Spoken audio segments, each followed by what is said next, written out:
Muchas gracias.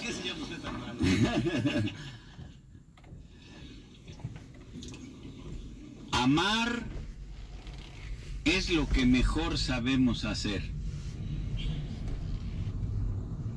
Amar es la tarea única en la vida.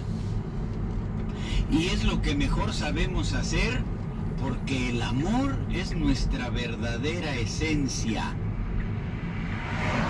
Ayer preguntaba Elizondo, ¿quién soy? Quien no se haya todavía contestado, soy amor. Quien todavía se identifique con lo que hace y no con lo que es. Soy ingeniero, soy terapeuta, soy ladrón, soy alcohólico. Pues está muy lejos de la recuperación y del espíritu. Amar es tu verdadera esencia. Por lo tanto, no cuesta trabajo amar. Dicho así, qué lindo, qué fácil, pero la realidad es otra. ¿Qué es lo que me impide voltear hacia Francisco y decirle, viéndole a los ojos y muy seriamente, Francisco, cuánto te amo?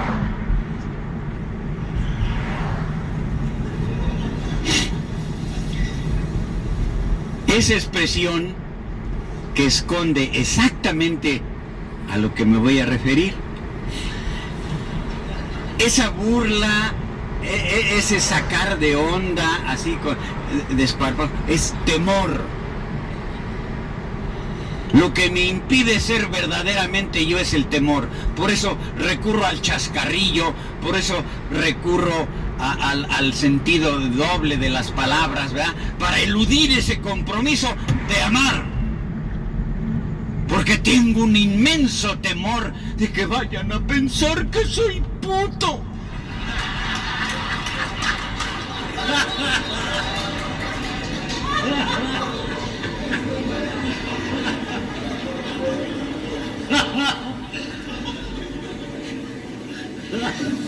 Y dice mi compadre que ha de ser una cosa maravillosa eso, pues dice él, yo conozco monjas arrepentidas, sacerdotes arrepentidos que renuncian a su ministerio. Conozco borrachos arrepentidos como tú, cabrón, me dice, pinche borracho arrepentido. Pero no conozco un solo homosexual arrepentido. Quiere decir que eso es algo.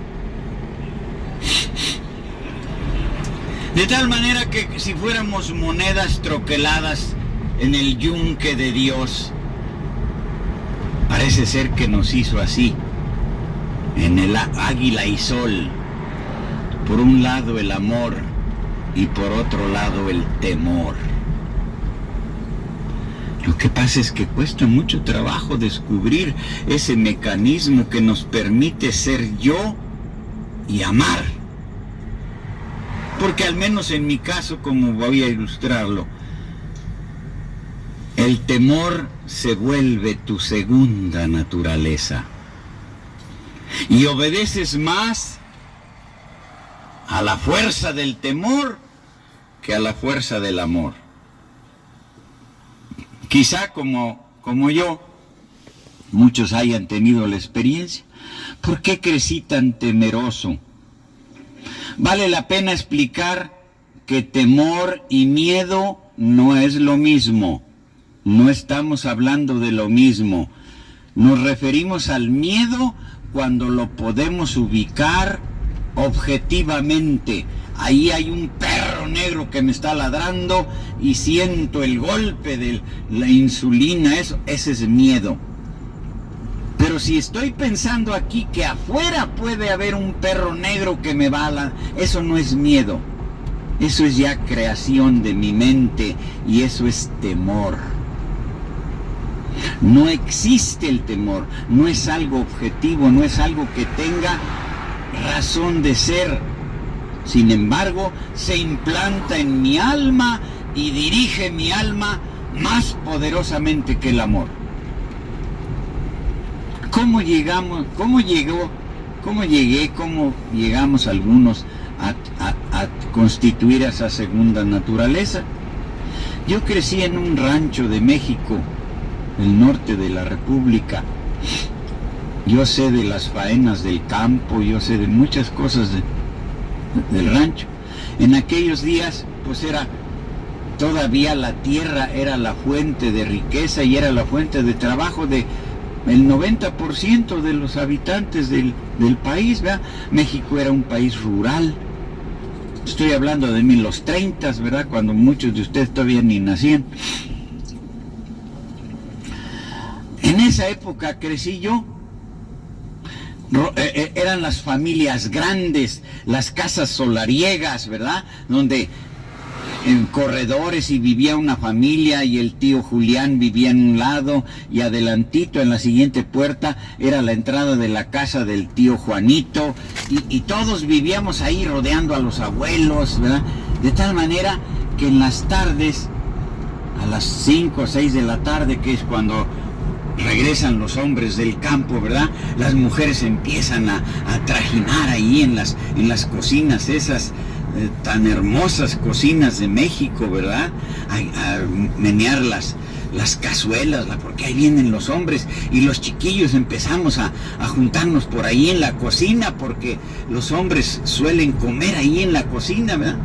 Y sueltan a los animales al corral y se quitan las chamarras, se lavan las manos ahí mismo en la cocina y se sientan alrededor y ahí vamos los chiquillos. Tío Julián, ¿qué me traje? Te traje una guayaba, hijo, te traje esto, y empiezan a comer y empiezan las charlas, ¿verdad? Y los hombres empiezan a platicar unos con ellos y empiezan a hablar del lobo, que otra vez bajó el lobo, y la onza, ¿verdad? Me acuerdo mucho de esas palabras, ¿verdad? La onza, una especie de tigre, ¿verdad?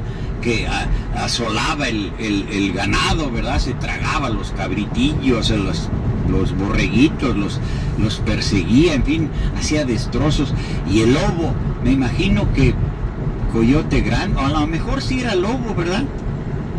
Y todas esas charlas, ¿verdad? Cuando las mujeres empezaban a hablar, ¿verdad? Pues los chiquillos ahí nos acurrucábamos con la abuela o con la tía, ¿verdad? Y todo el mundo abrazaba a cualquier escuincle, ¿verdad? Yo me acuerdo mucho que me gustaba mucho que me abrazaba mi tía Carmen, ¿verdad? Porque abrazaba muy sabroso, más sabroso que mi mamá, pues no sé por qué, ¿verdad? Pero me gustaba.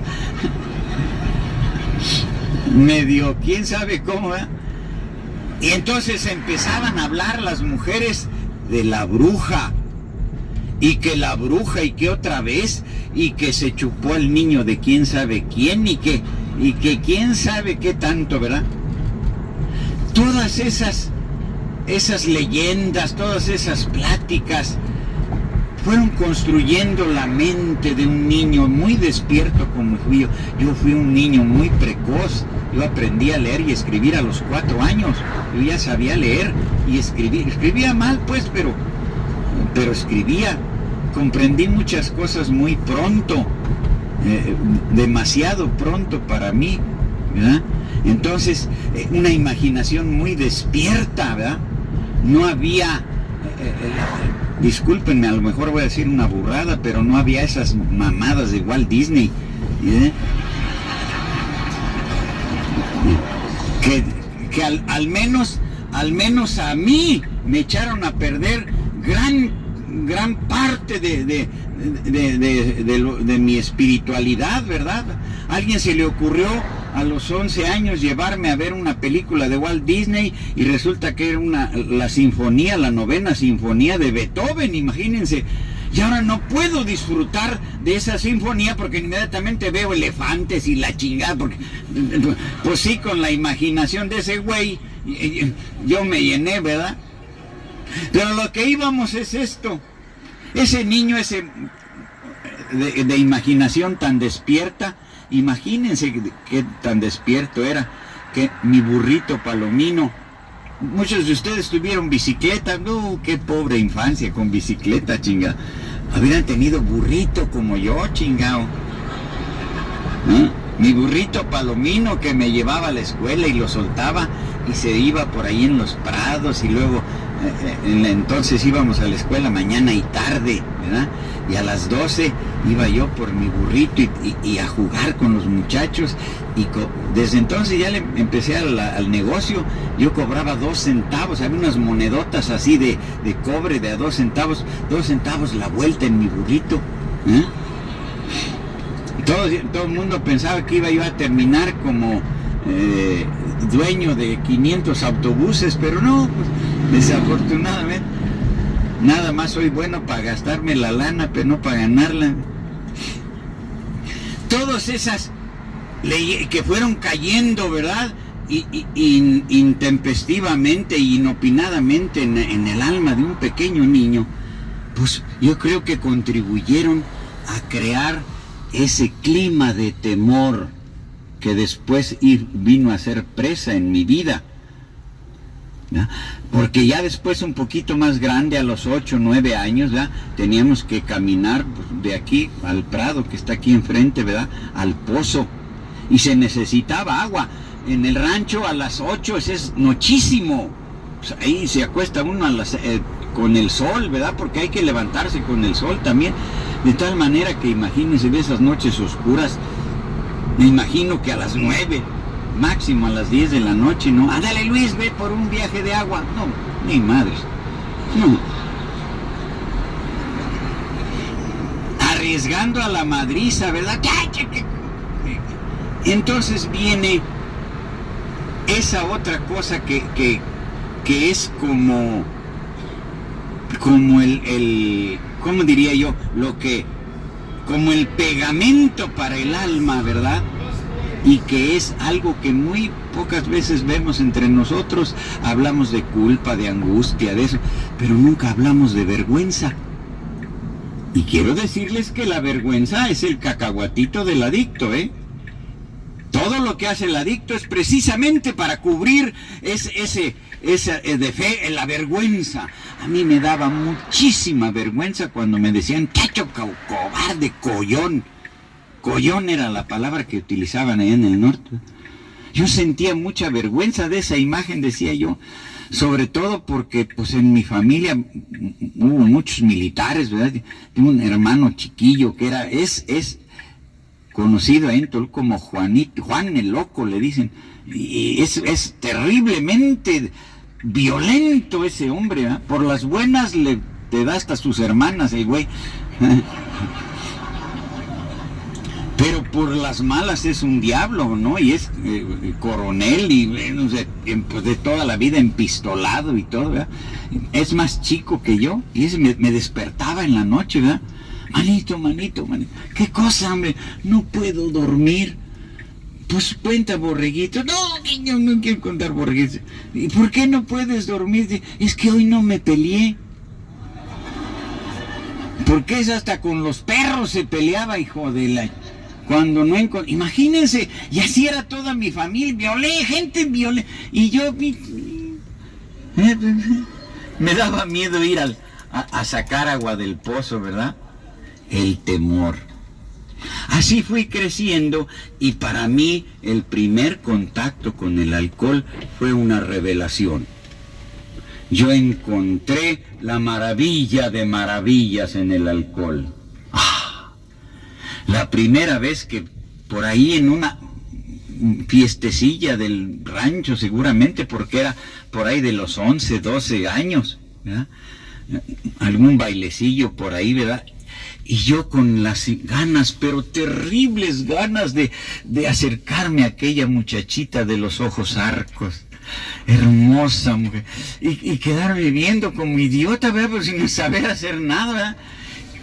Y yo no sabía todavía de coqueteos femeninos, ¿verdad? Yo no sabía que ella porque años después lo platicamos ya siendo casados y hombres, ¿te acuerdas de esto? Y sí, cómo no, nomás que eras re güey, pues no te aventabas,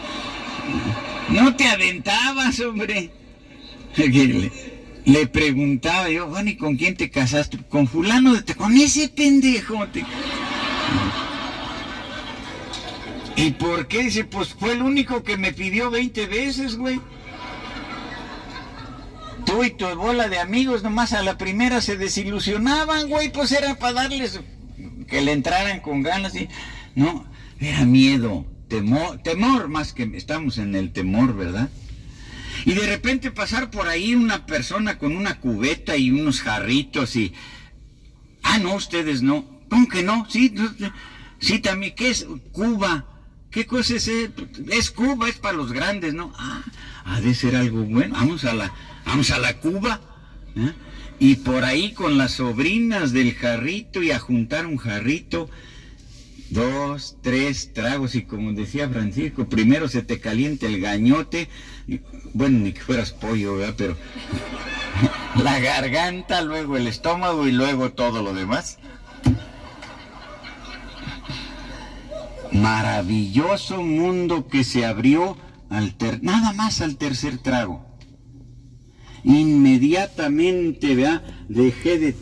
y a lanzarse inmediatamente. Y luego lo clásico, ¿verdad? ¿Y tú trabajas o estudias?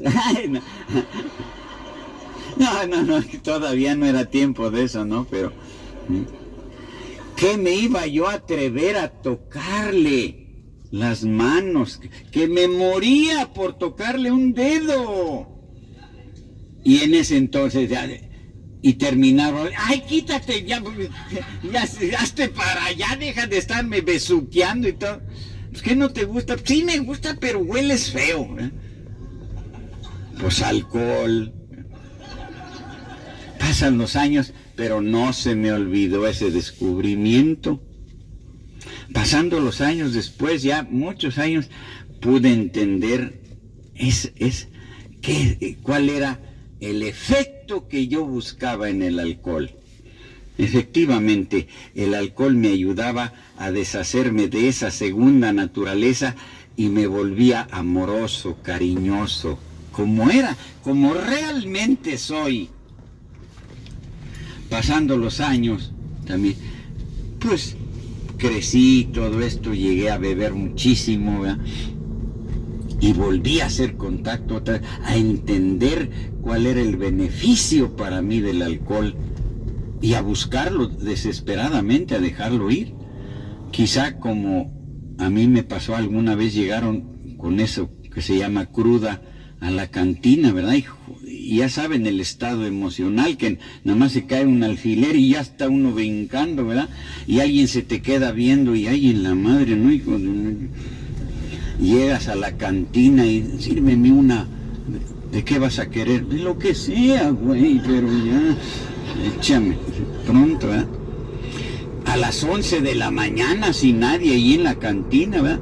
Y en eso de repente alguien abre las persianas, ¿sabes?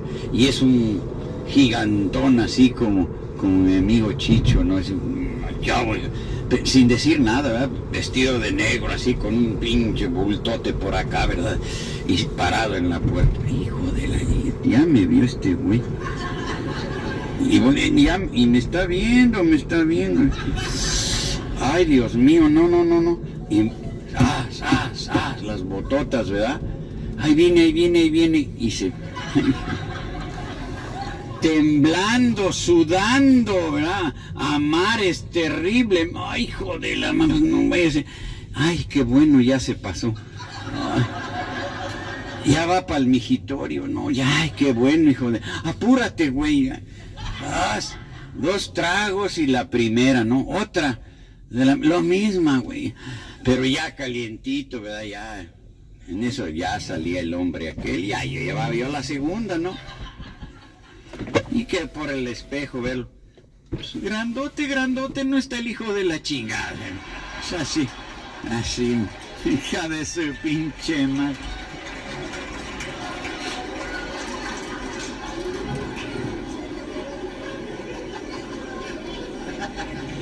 ¿Cuál temor? ¿Dónde estaba el temor? ¿Verdad? Y al tercer trago, como decía Francisco, ¿verdad? Entonces ya no era nada más pensado, ¿no? Sino luego lo que, güey, soy yo, me parezco, hijo de la... ¿Qué pedo, qué? Entonces yo era el agresivo. No, señor, disculpe, güey, pues, ¿qué? No sé, ¿me conoces o qué, cabrón? ¿Qué? No, señor, es que, bueno, pues, tranquilo, güey, tranquilo.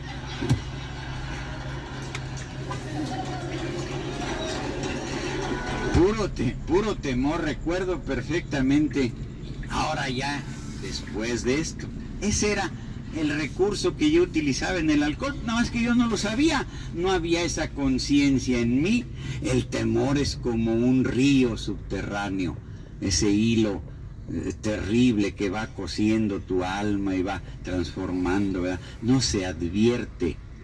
No me daba yo cuenta de que ese era mi problema.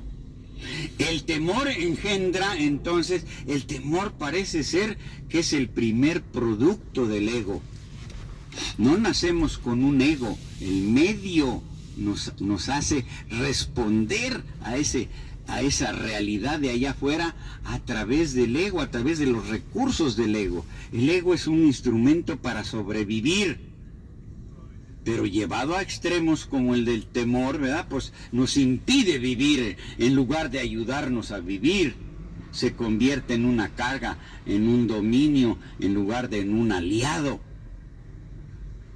Y cuando el ego es principalmente temor, cuando el temor es egocéntrico, es decir, cuando se refiere a algo que puedo perder, o a algo que puedo no alcanzar, es cuando se vuelve tu segunda naturaleza. Pero no lo advertimos. ¿De qué se vale ese? La fuente, el origen de todos los defectos de carácter es el temor. Ese es el origen, esa es la naturaleza exacta de mis faltas, de mis defectos. Siempre solemos hablar de los 7 pecados capitales. La lujuria no es más que un instrumento para ocultar el temor y hacer algo en consecuencia. Y así la ira, y así la avaricia, y así. Pues es típico, ¿verdad? La avaricia, que es el temor a no tener para mañana. Por eso acumula, por eso, ¿sí? Como si la vida fuera acumular, como si la vida fuera centrar. Y así cada uno de esos grandes defectos, ¿verdad? La lujuria, ¿qué es la lujuria? Pues el temor a que la chingaderita esa ya no funcione alguna vez, ¿verdad? Y alguna vez tiene que ser, es natural, es parte de la naturaleza, ¿verdad? Iba a ser una indiscreción. Pues qué chingas si la hago. Miren ustedes, en virtud de, ahora espero, me considero un hombre maduro y un hombre prudente y sensato. Ahorita vamos a ver eso de la prudencia. Entonces, entiendo perfectamente por qué algunas muchachitas jovenzuelas me siguen, ¿verdad? Y pretenden ir un poquito más allá de la mira. Se enamoran del amor esas chiquillas, ¿no? Y en Querétaro, que pude participar en una cruzada nacional de Vive Sin Drogas, ¿verdad? En el hotel se me coló una escuincla al cuarto de hotel. En primera, pues luego averiguar, a ver, ¿eres mayor de edad?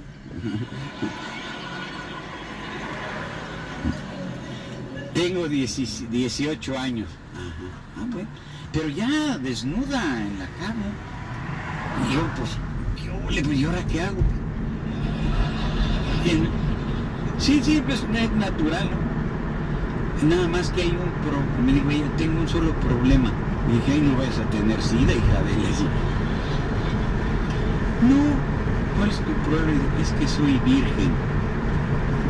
Y mira, vístete, sabe que chingar a tu madre por ahí. Porque aquí, esta noche, de no ser a patadas, no sé cómo vaya a haber sangre aquí.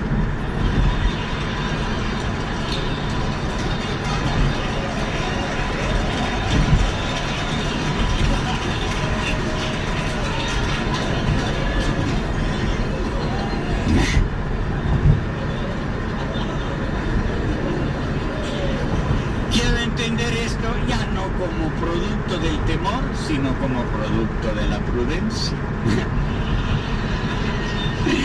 Otra de las 5,000 maneras de hacerse pendejo, ¿no? Las cosas como son. Ciertamente el miedo nos puede conducir a la prudencia siempre y cuando lo identifiques como tal. ¿Qué de objetivo tiene eso que estás, ese temor a perder algo? Cuando caminas un poquito ya en la vida espiritual, ¿verdad?, llegas a comprender que ganar y perder es mera ilusión. Que se te fue la vida en ganar o en perder, perdiste el último camión. No te diste cuenta que la papa de la vida está en el proceso de vivir, no en las consecuencias de vivir.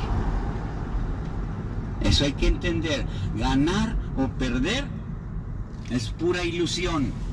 Y si no, díganme, ganaste, muchos, ganaste, eres próspero, casas, lujos. Ajá. ¿Qué te vas a llevar, güey? Si yo gano, me lo llevo, ¿no? O cuando van a un casino, ganan $1 millón y ahí lo dejan. O se lo llevan. En este casino, ¿qué te vas a llevar, güey? Entonces, ¿qué ganaste? ¿Lo disfrutaste? Eso fue vivir. No lo disfrutaste, lo siento mucho. Pero ¿ganaste? ¿Qué ganaste? Y al revés, una infancia terrible, nunca tuve nada, ¿verdad? Siempre perdí. Es un perdedor. En los 60 se hablaba de nacidos para perder. Perdiste, ajá. Yo voy a un lugar y olvido algo, dejo mi cartera, ¿verdad? Ahí perdí porque ahí llegué con una cartera. ¿Con cuánto llegaste tú? ¿Qué traías cuando viniste a este mundo? Entonces, ¿qué vas a perder, güey? ¿Cómo puedes perder? Entonces, si entendemos que ganar y perder es mera ilusión, ¿verdad?, el temor desaparece. ¿Y cómo se llama eso de entender que ganar y perder es mera ilusión? Se llama fe. Esa es la fe. No somos hombres de creencias, ya no pertenecemos al hombre psíquico. Hay algunos que no les gusta, como a Chicho, que se hable aquí de Pablo, de esas. Perfecto. ¿Y dónde dejamos al hombre espiritual esto? A lo mejor eso se conforman, como dice Sieta a la mitad del programa, ¿no?, con la vida útil y feliz. Pinche vida de vaca. Vida útil. En la escuela primaria nos enseñaron que la vaca era perfectamente útil. De su leche se obtiene la mantequilla, la crema, ¿verdad? De su piel se hacen zapatos, guantes, etcétera, etcétera. ¿Útil? No hay una cosa más útil que una vaca. ¿Y cuándo han visto una vaca encabronada? Útil y feliz. No, señor, no se quede en útil y feliz. Avance hacia el hombre espiritual, no como un ordenamiento, sino como una invitación. El hombre espiritual, el que trasciende el ego, el que deja atrás las necesidades mundanas. Por si no lo sabes, Dios tiene planes para ti. Que no los entiendas es bronca tuya. Pero Dios, ya no perteneces al mundo. Estás en el mundo, pero ya no eres del mundo. Ahora eres del bando de Dios. Eres del bando del amor. Aunque te pese. Y eso es ser espiritual. Siguiendo o seguir privilegiando el temor no es más que insistir en alimentar al ego. Es siendo la fuente de los defectos de carácter, el temor, pues andas cortando, podando el arbolito en lugar de ir a las raíces y arrancarlo, ¿verdad? No somos hombres de creencias. Ningún beneficio espiritual tiene creer. Creer es una función psicológica, es lo que la creencia es lo que nos prepara para la acción. Pero lo que sucede después de la acción se llama fe. Y eso es lo espiritual. Deseo que esta tarde podamos entender que estamos aquí no para decir quién es mejor o quién es peor. Estamos aquí para amarnos unos a otros. Y esa es la verdadera esencia del programa. Que Dios los bendiga como a mí esta tarde.